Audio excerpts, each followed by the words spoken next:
The repeated political lie is one of the most subtle and devastating forces in modern politics that embeds mistruths into society for political gain. Let's listen to Professor Salmond as he explains the repeated political lie. Ladies and gentlemen, scholars, citizens, good afternoon. Today we confront one of the most subtle and devastating forces in modern politics, the repeated political lie.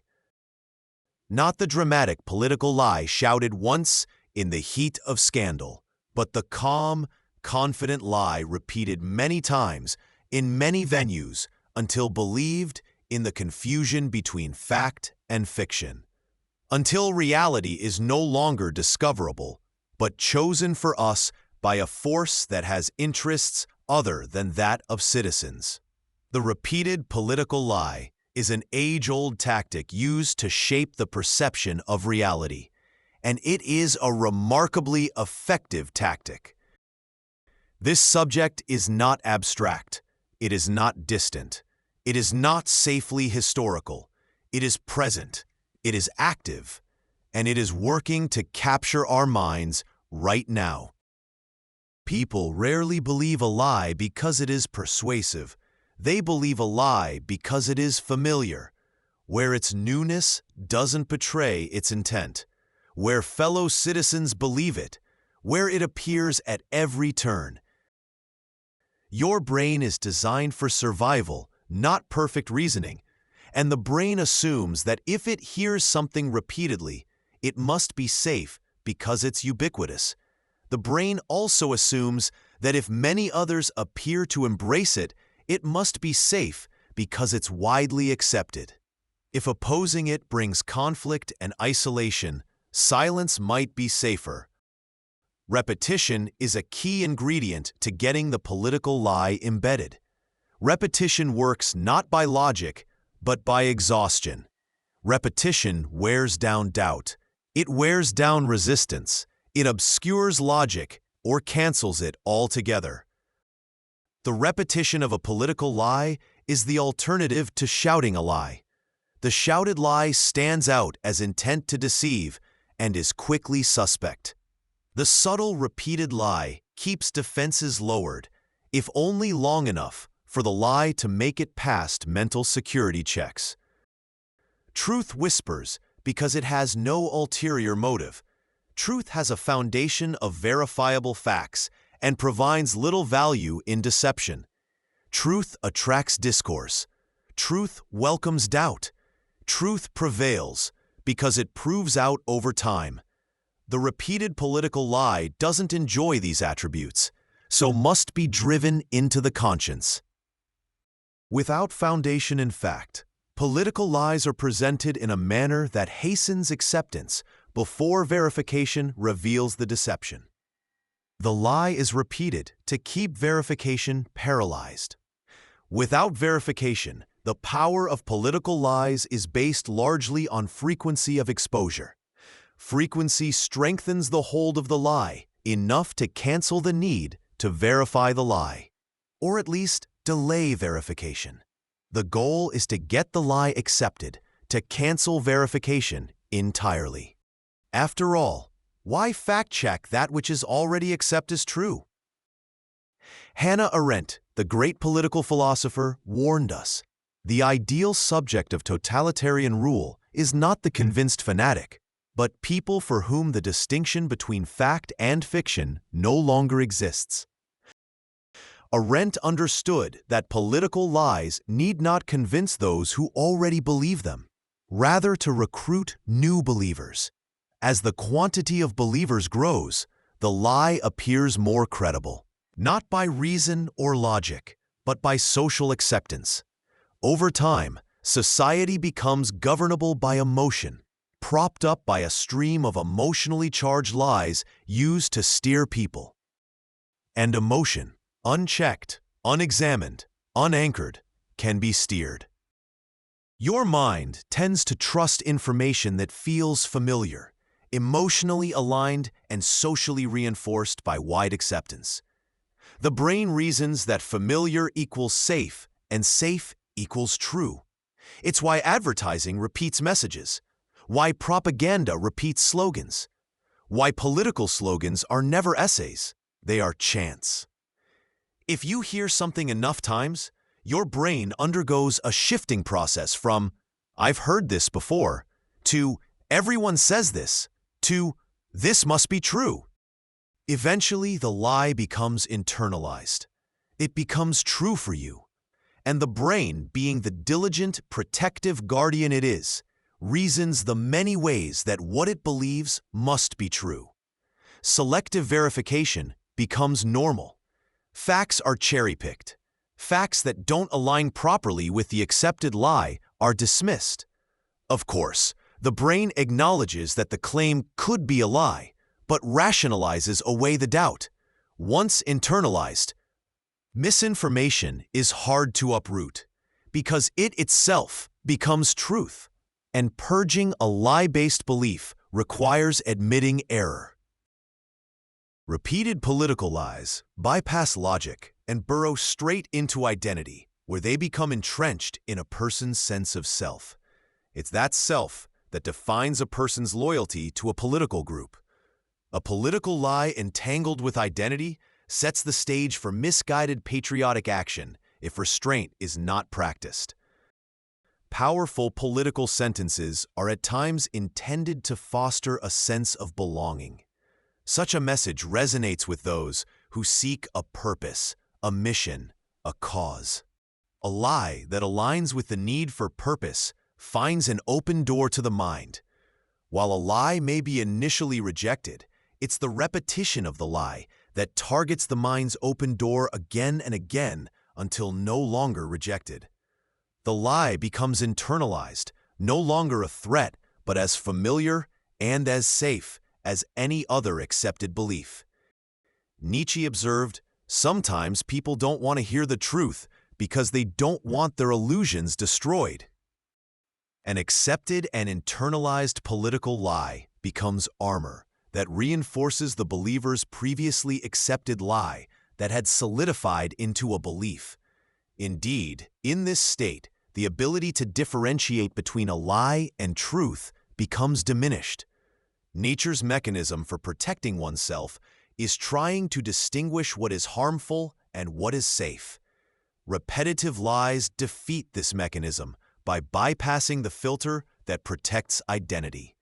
Once a lie becomes a badge of identity, debate is not merely disagreement. It is seen as betrayal that is met with force of will or force of action. That is how families are destroyed, communities fracture, and democracies rupture from within.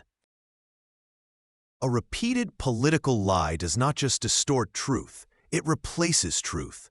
Machiavelli wrote bluntly, "He who deceives will always find those who allow themselves to be deceived." People are not foolish, but they are human, and humans pursue stability, belonging, predictability, and meaning.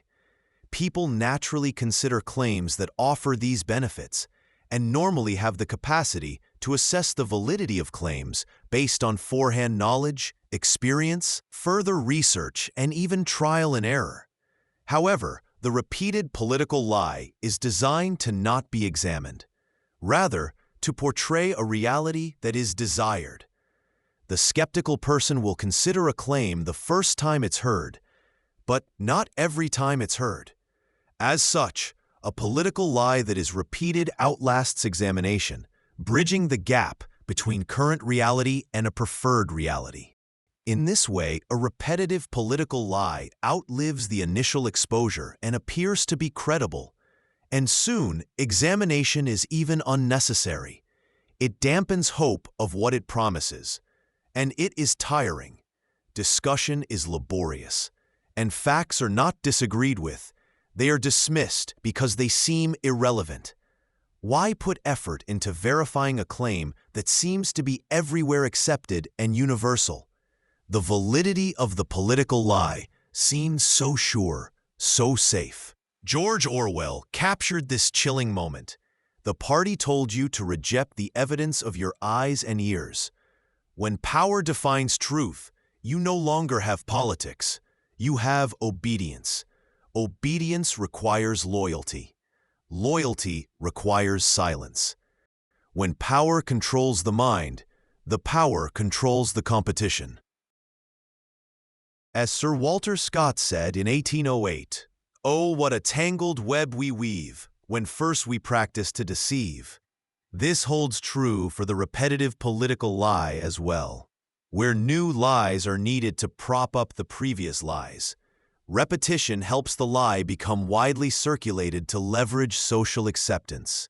But the political lie is weak because it doesn't have a foundation in fact, so it must be propped up by more lies. To counter this inherent weakness, a political lie invariably needs a new lie to either reinforce the previous lies, correct course, perform damage control, or simply keep the chaos going. It's the parade of political lies that give hint that the lies are suspect. One way to spot a political lie is by its variations across different venues. A claim backed by fact tends to be consistent despite where it's presented. Facts lock in consistency. However, political lies lack foundation in facts, so tend to be presented inconsistently. You can often spot a political lie by the rapid-fire new lies needed to compensate for discovery or lack of factual foundation of the previous political lie. A new lie tries to steer away from the detected lie, keep the confusion going, or cancel examination entirely. Even the political lie itself often contains hints that its premise is weak and can't survive verification. Speech elements such as "everyone says," or "common belief is," or "perhaps you weren't aware that," or "the inside scoop is that," or "you know it's true." The goal is to cancel the need for verification while the lie is being served up. If successful, the lie integrates with the receiver and defended thereafter while dismissing verification that seems unnecessary. Repeated lies that are believed are costly because they erode trust. Let us explore this for a few moments. While courts, universities, elections, science, and journalism are imperfect, democracy depends on the belief that imperfection is better than manipulation. Repeated political lies that attack institutions erode trust in them, which damages their defense against manipulative government. But trust in institutions erodes slowly, undetected.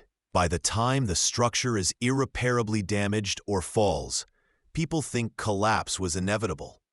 This phenomena hides a common catalyst for the damage, the repeated lie that undermined trust.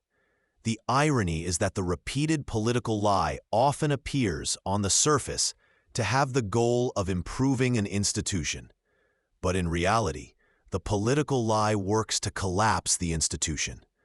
And one way to damage an institution is by eroding trust in it. The end result are losses to society created by political lies that damage trust. A society that trusts nothing can protect nothing. We must never forget that repeated lies turn fellow citizens into suspects, then enemies.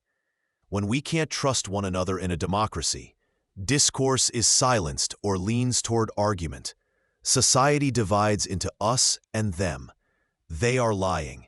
They cause the problem. They are dangerous. Sides are picked. Battle plans are drawn. In this chaos, families struggle with political conflict. Friendships are damaged and lost. The repetitive lie promotes political divide, while those who launch the lie gather the chips of damage with their political croupier stick. Embracing the repetitive political lie plays to the goals of those who seek to control, using the repetitive political lie as an effective tool.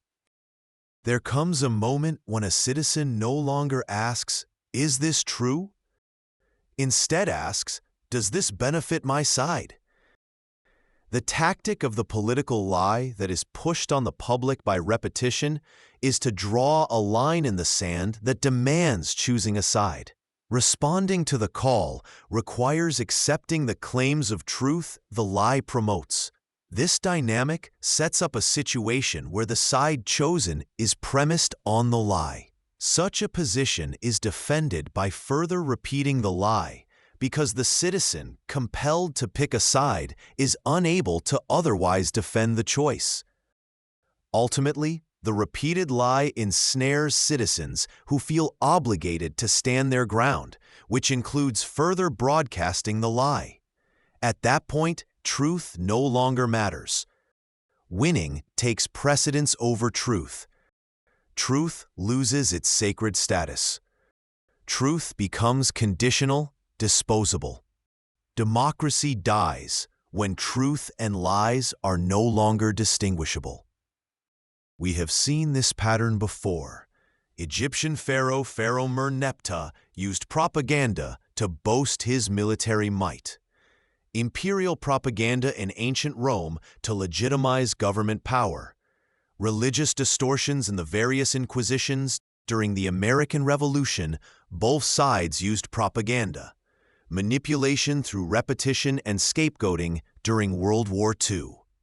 McCarthyism in America in the 1950s, the Rwandan radio and televised hate speech campaign of the 1990s, authoritarianism in modern Russia, China, and beyond. The script follows a similar pattern. 1. Repeat a lie. 2. Scapegoat an enemy. 3. Demand loyalty. 4. Punish doubt. 5. Reward obedience. 6. Replace truth with narrative. 7. Call dissent treason. History does not repeat itself accidentally. Rather, power recycles methods that serve the political purpose of the moment. The powerful look back in history to refine modern power grab tactics while citizens focus on current day, unaware of the ploy. Manipulation occurs openly, which helps mask its intention. Manipulation is entwined with promises to help it look inviting. The political lie tugs at the heartstrings of those who need the promises the most. Leaving the outspoken to counter emotional with logic, societies are divided and damaged in the process. The people in the grips of abusive power are the least likely to recognize their condition and the least able to correct it. So what can be done? Let's address that question with a quote from John Stuart Mill, who wrote, "He who knows only his own side of the case knows little of that." Mill was warning us that we must examine all sides of an issue, not only the side we prefer. If we restrict ourselves to our preferred reality, we remain limited by that preferred reality. And that preferred reality may not be our best option. We must question. We must verify. We must seek opposing views. We must understand all sides and be slow to take a side, or remain neutral and take no side at all. Maintaining a healthy aversion to deception is always good practice. We must treat the political lie as the threat it is. We must refrain from broadcasting the political lie. We must counter the political lie with verification, for the benefit of ourselves and that of others. Rousseau warned, "The moment a people allows itself to be deceived, it deserves to be deceived."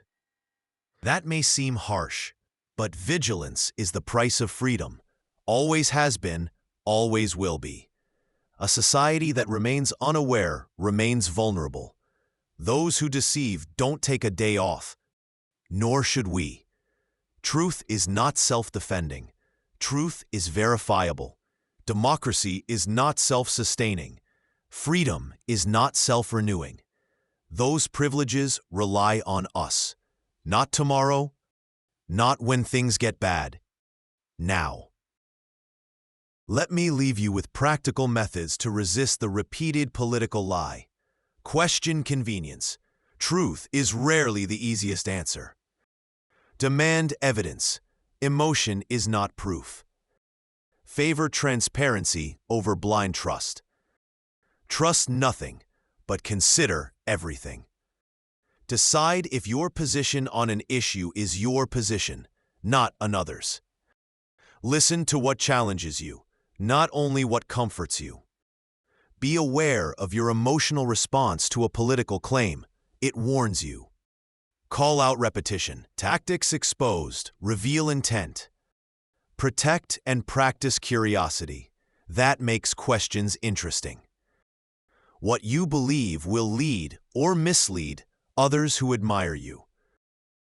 Among the sea of information chaos, we need courage to discover truth, to defend it, and to promote it. We are not the owners of truth, but we can be beneficiaries of truth if we can use our tools to filter out misinformation. A political lie, endlessly repeated, becomes perceived truth by acceptance of its claims, where verification becomes optional. Acceptance of a political lie brings with it vulnerability to being steered by false hope or fear. Acceptance is its power. Lack of facts is its weakness. We can't stop the broadcast of political lies, but we can stop the acceptance of them. So let us be guardians, not only of facts, but of the very capacity to care about facts. Let us defend truth, not timidly, but fiercely. Let us confront the repeated political lie with reason and evidence, not emotion, because it is emotion that is played by corrupt power. Let's not be drawn into picking sides, responding to the fabrication of enemies in an endless game of us against them. Corrupt power needs division to keep confusion high where truth becomes open to interpretation. Division promotes battles, not discourse. We must keep in mind that we are them and they are us. We are on the same team. Let us be vigilant of harmful power that emboldens itself by stoking fear and division while peddling promises that were never intended to be kept. Breaking promises is a betrayal of trust. A political lie can be explained away or masked with confusing rhetoric. But once trust is lost, every statement, even if well-intentioned and true, is suspect. We the people give our political leaders the authority to oversee that our Constitution is protected and that our laws are faithfully executed. The people grant that authority through due process, and the people can remove that power through due process. And while due process works its way through the twists and turns of procedures, we can simply ignore the political lie to starve it of its power. We do not give our leaders the authority to lie to us. We assume they won't as trusted servants of the people. But when they do, we retain the power to distinguish between their lies and verifiable truths. The repeated political lie is an age-old tactic used to alter the perception of reality, to discourage fact-checking, to steer emotions, and to embed mistruths into the conscience of society so as to pave the way for control without accountability. It is a real problem that all must remain aware of and defend against. And with that, we wish you a good evening.